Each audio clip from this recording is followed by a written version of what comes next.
Hello everyone. Today we are going to see our next topic, which is spring potential energy. Okay, तो पहले आपको ये बात समझना है, जो हमारी पोटेंशियल एनर्जी की टर्म है वो हमेशा किन फोर्स के साथ इंट्रोड्यूस होती है? कंजर्वेटिव फोर्स के साथ। अब इस नेचर में कौन कौन से कंजर्वेटिव फोर्स है? ग्रेविटेशन फोर्स, स्प्रिंग फोर्स और इलेक्ट्रोस्टैटिक फोर्स। ये आपके तीनों ही क्या है? कंजर्वेटिव फोर्स है। इन्हीं के साथ आपकी पोटेंशियल एनर्जी की टर्म क्या होगी? इंट्रोड्यूस। ओके, अब देखते हैं स्प्रिंग पोटेंशियल एनर्जी क्या है। मान लो कि आपके पास कोई भी एक स्प्रिंग है जिसका लेंथ कितना है? एल, और स्प्रिंग कांस्टेंट मान लो क्या है उसका? के। इनिशियल लेंथ एल है उसकी। अब हमने क्या किया? इसकी लेंथ को चेंज कर दिया। अब लेंथ मान लो कितनी होगी इसकी? L plus x. ठीक है, तो हम बोल सकते हैं इसकी नेचुरल लेंथ से लेंथ कितनी इंक्रीज हो चुकी है? एक्स। अब हमने जितना वर्क डन किया इसकी लेंथ को इंक्रीज करने में, ठीक है, वो किसके बराबर होगा?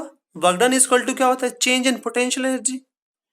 और चेंज इन पोटेंशियल एनर्जी क्या होती है? Potential energy minus potential energy initial. अब इनिशियल लेंथ क्या थी इसकी? एल, और फाइनल लेंथ क्या हो चुकी है? L plus x. हम क्या मानते हैं कि इनिशियली जब लेंथ नेचुरल लेंथ के बराबर थी तो इसकी पोटेंशियल एनर्जी क्या थी? जीरो। हम ऐसे एज्यूम कर लेते हैं, ठीक है। तो इनिशियल पोटेंशियल एनर्जी क्या है इसकी? जीरो। और जब एक्सटेंशन हो गया x from the natural length तो पोटेंशियल एनर्जी कितनी हो गई इसकी? हाफ के एक्स स्क्वायर। तो आप लिख सकते हो, तो जो आपने वर्क डन किया वो किसके बराबर है? Potential energy at extension x. Okay, तो आपको एक छोटा सा फॉर्मूला याद रखना है। स्प्रिंग पोटेंशियल एनर्जी का फॉर्मूला क्या है? हाफ के एक्स स्क्वायर। यहाँ पे एक्स कहाँ से होता है? नेचुरल लेंथ से, ठीक है। अब इसके बारे में हम छोटी बातें और देखते हैं। अब देखो, अगर मैं ग्राफ ड्रॉ करूं किसके बीच में? यू के बीच में, पोटेंशियल एनर्जी के बीच में और एक्सटेंशन के बीच में। ये यू होगा पोटेंशियल एनर्जी वाई एक्सिस पे, और एक्स एक्सिस पे मेरे पास क्या है? एक्स। एक्स यहाँ पे क्या है? इलोंगेशन, आइदर कंप्रेशन और इलोंगेशन। ओके, देखो अगर आप इस चीज को ढंग से देखो तो u बेसिकली किसके बराबर है? हाफ के एक्स स्क्वायर के बराबर। और आपने पढ़ा है पहले कि अगर मेरे पास कोई भी एक्सप्रेशन इस फॉर्म में है, y is proportional to x square, तो हमेशा ग्राफ कैसा बनता है? Parabola, upward parabola. तो ग्राफ कुछ इस तरीके से बनेगा। ग्राफ कुछ इस तरीके से बनेगा, ठीक है। अब आप क्या देख रहे हो? भले ही चाहे एक्सटेंशन हो, इलोंगेशन हो, चाहे कंप्रेशन हो, पोटेंशियल एनर्जी आपकी कैसी है? हमेशा पॉजिटिव। तो आपको याद रखना है स्प्रिंग की पोटेंशियल एनर्जी हमेशा कैसी होती है? पॉजिटिव। ये कीवर्ड है कुछ, ठीक है जी। तो नेक्स्ट पॉइंट क्या है? देखो अब इस चीज को दोबारा आते हैं। देखो जब आप स्प्रिंग को यहां से यहां पे लेके जा रहे थे तो उस केस में आपका जो स्प्रिंग फोर्स है वो बैकवर्ड डायरेक्शन में एक्ट कर रहा था और डिस्प्लेसमेंट इस डायरेक्शन में थी। तो जो वर्कडन है स्प्रिंग फोर्स का वो कैसा है इस केस में? नेगेटिव। ओके, तो आप क्या देखोगे भाई? एक्सटेंशन में या इलोंगेशन में हमारा वर्कडन कैसा है? नेगेटिव। अब देखते हैं कंप्रेशन वाला केस। भाई इनिशियल लेंथ मेरे पास कुछ यहां पे थी, अब कंप्रेशन हो गया, तो कंप्रेशन कितना हुआ मेरा? एक्स, ठीक है जी। तो इस केस में स्प्रिंग फोर्स अगर है इस डायरेक्शन में और इलोंगेशन इस डायरेक्शन में हो रहा है, तो यहां पे भी वर्कडन मेरा कैसा है? नेगेटिव।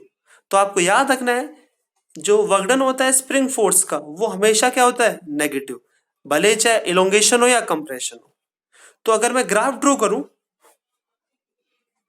स्प्रिंग फोर्स के बीच में और इलोंगेशन के, सॉरी, चेंज इन लेंथ के बीच में, एक्स के बीच में, तो ग्राफ कुछ इस तरीके से बनेगा। तो आप क्या देखते हो भाई? स्प्रिंग फोर्स क्या होता है मेरे पास?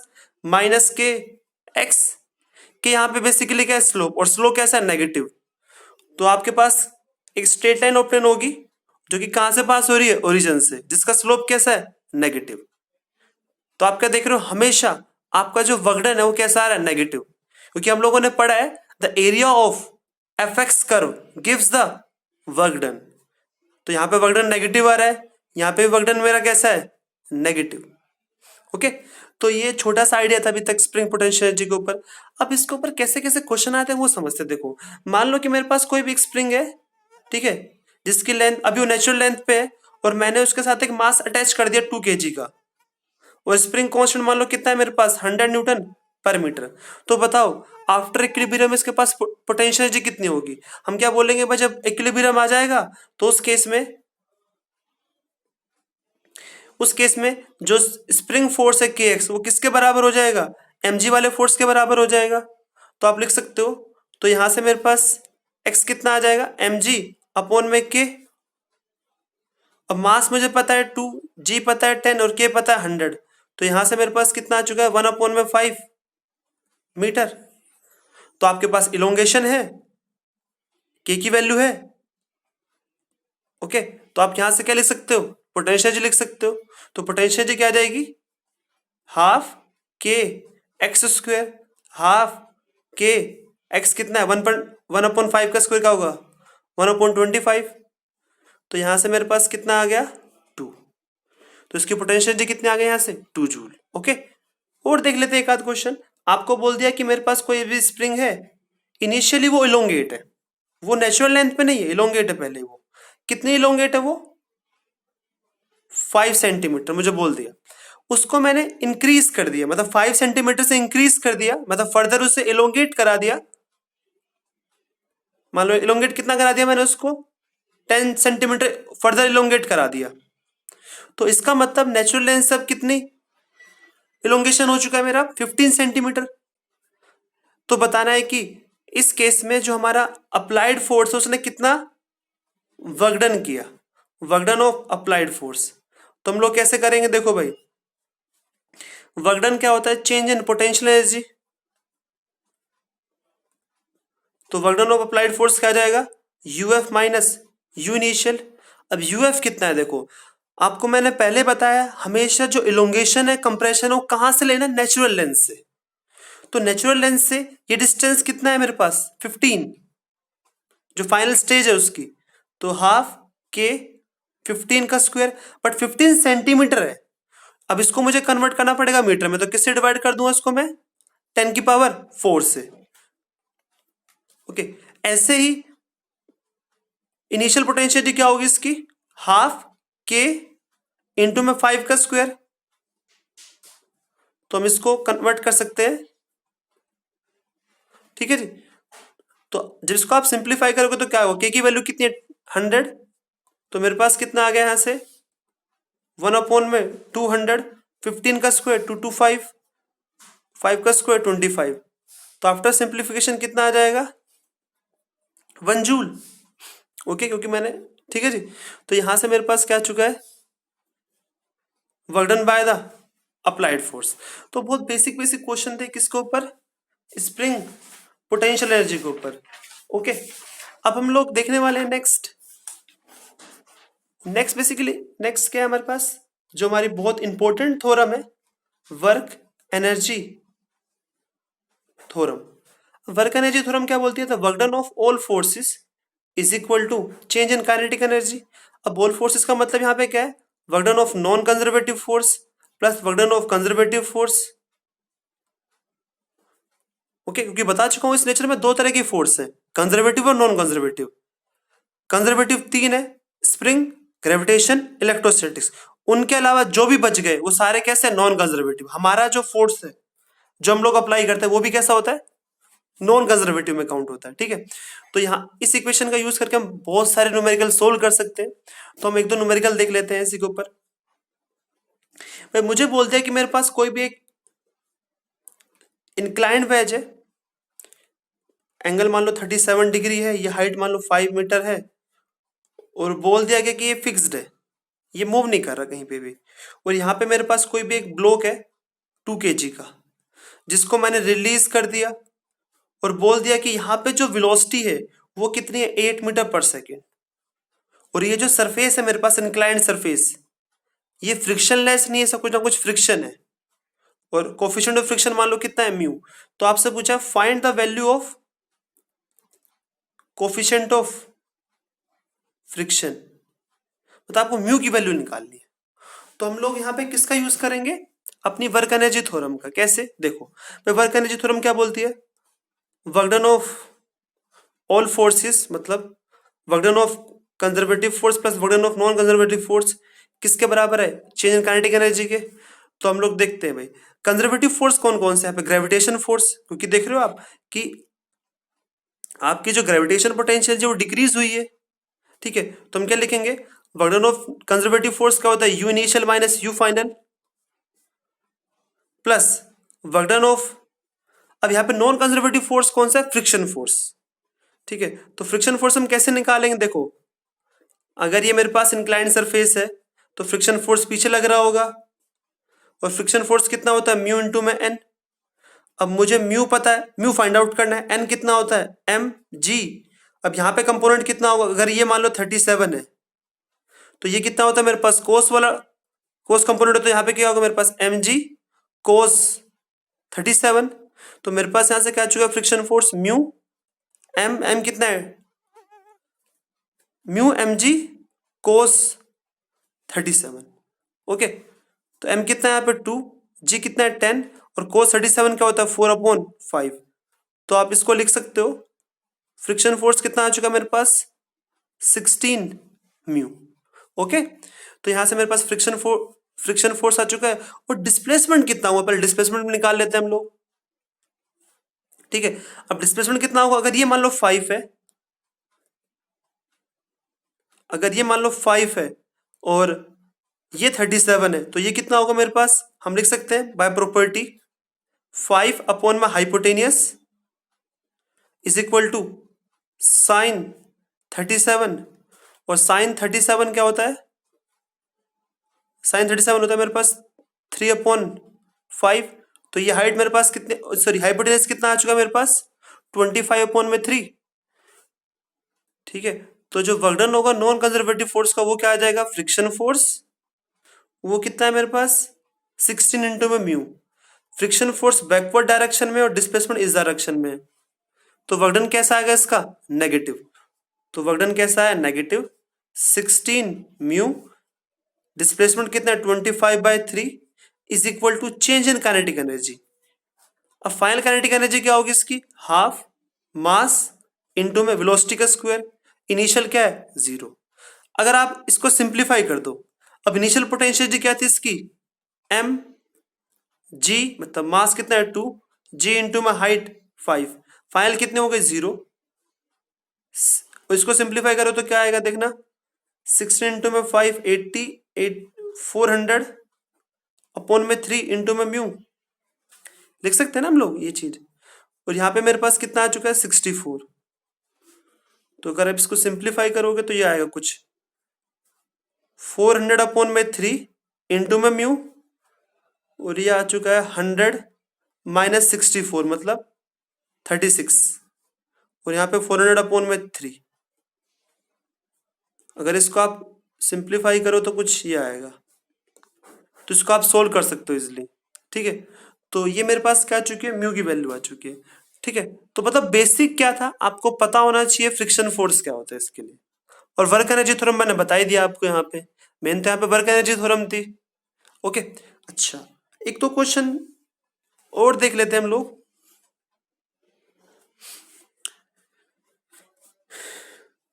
मुझे बोला गया कि मान लो मेरे पास कोई भी एक ब्लॉक है, अच्छा क्वेश्चन है वैसे थोड़ा। एक ब्लॉक है इनिशियली रेस्ट पे है, इसका मास मुझे बोल दिया कितना है? 2 kg। ओके, और एक मेरे पास मान लो क्या है, एक बुलेट है जो कि मूव कर रही है कितने से? 100 मीटर पर सेकंड से। इसका मास कितना है? मान लो 0.5 kg। ओके, अब बोला क्या कि ये बुलेट इसके अंदर एम्बेडेड हो चुकी है, स्टक हो चुकी है, इसके साथ अंदर धस चुकी है। और बोला क्या है इस सरफेस का कुछ फ्रिक्शन है, मान लो वो कितना है? म्यू। म्यू का वैल्यू मुझे दे रखा है 0.5। तो आपको बताना है कि कितने डिस्टेंस के बाद ये ब्लॉक अपने आप रुक जाएगा। आपको एक्स की वैल्यू निकालनी है। Find the distance covered by the combined mass. Combined mass क्यों बोल रहा हूं यहां पे? क्योंकि ये अगर इसके अंदर स्टक हो जाएगा तो दोनों साथ साथ मूव करेंगे। तो आपको बताना है उस कंबाइंड मास ने कितना डिस्टेंस कवर किया बिफोर कमिंग टू रेस्ट। तो आपको एक्स की वैल्यू फाइंड आउट करनी है। तो हम सबसे पहले अब देखते हैं, देखो यहाँ पे कोलिजन हो रहा है और हम लोगों ने पढ़ा है जब कोलिजन होता है तो क्या चीज कंजर्व होता है, आपका मोमेंटम। तो यहाँ पे मोमेंटम कंजर्व है, तो हम क्या बोलेंगे, by momentum conservation initial momentum कितना है, ये इनिशियल मोमेंटम है क्योंकि ये तो मूव कर नहीं रहा, खाली ये मूव कर रही है। और फाइनल मोमेंटम क्या होगा, अब ये दोनों साथ साथ मूव करेंगे। अब कंबाइन मास कितना हो जाएगा मेरे पास 2.5, और दोनों मान लो कितने से मूव कर रहे हैं मेरे पास v से, तो यहां से मेरे पास वेलोसिटी कितनी आ जाएगी, ये आ गया मेरे पास 50 अपॉन में 2.5, तो वेलोसिटी कितनी आ गई मेरे पास यहां से 20। तो आपके पास वेलोसिटी आ चुकी है आफ्टर कंबाइन या आफ्टर स्ट्राइकिंग, ठीक है। अच्छा भाई, अब ये इसकी वेलोसिटी आ चुकी है, अब उसके बाद तो क्या है, ये मूव कर रहा है और ये रेस्ट पे आ गया फाइनली। तो हम क्या लिखेंगे, by the work energy theorem work done of non conservative force plus work done of conservative force is equal to change in kinetic energy. इस पूरे प्रोसेस में कहीं पे भी कंजर्वेटिव फोर्स तो है ही नहीं, क्योंकि ना तो स्प्रिंग है, ना ही ग्रेविटी कुछ काम कर रही है, ना ही यहाँ पे कोई चार्ज की बात हो रही है। तो नॉन कंजर्वेटिव फोर्स का वर्क डन यहाँ पे क्या आ जाएगा, मतलब फ्रिक्शन फोर्स का यहाँ पे वर्क डन क्या होगा, म्यू एम जी माइनस का, क्योंकि भाई फ्रिक्शन फोर्स क्या होता है मेरे पास इनटू में displacement x, okay. Friction force क्या होता है मेरे पास म्यू इनटू में एन, और एन यहाँ पे किसके बराबर है, mg के बराबर है। चेंज इन काइनेटिक एनर्जी क्या होगी, इनिशियल काइनेटिक एनर्जी क्या है इसकी, हाफ, मास कितना है इसका 2.5 इंटू में वेलोसिटी का स्क्वायर मतलब 20 का स्क्वायर 400, और फाइनली रेस्ट पे आ जाएगा ये, ठीक है। तो यहां से अगर मुझे म्यू का वैल्यू पता है, एक्स फाइंड आउट करना है, तो म्यू कितना है हाफ, मास कितना है 2.5 इंटू में जी इंटू में डिस्टेंस एक्स।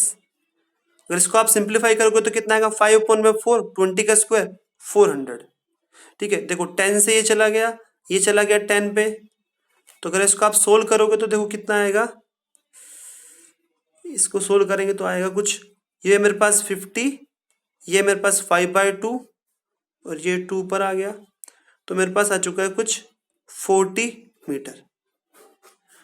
तो यहां से मेरे पास डिस्टेंस कितना आ चुका है जो उसने कवर किया 40 मीटर। तो ये बेसिकली हमने दो क्वेश्चन देखे हैं जो कि किसके ऊपर बेस्ड है, वर्क एनर्जी थ्योरम के ऊपर। अब नेक्स्ट हमारे पास क्या है, the law of conservation of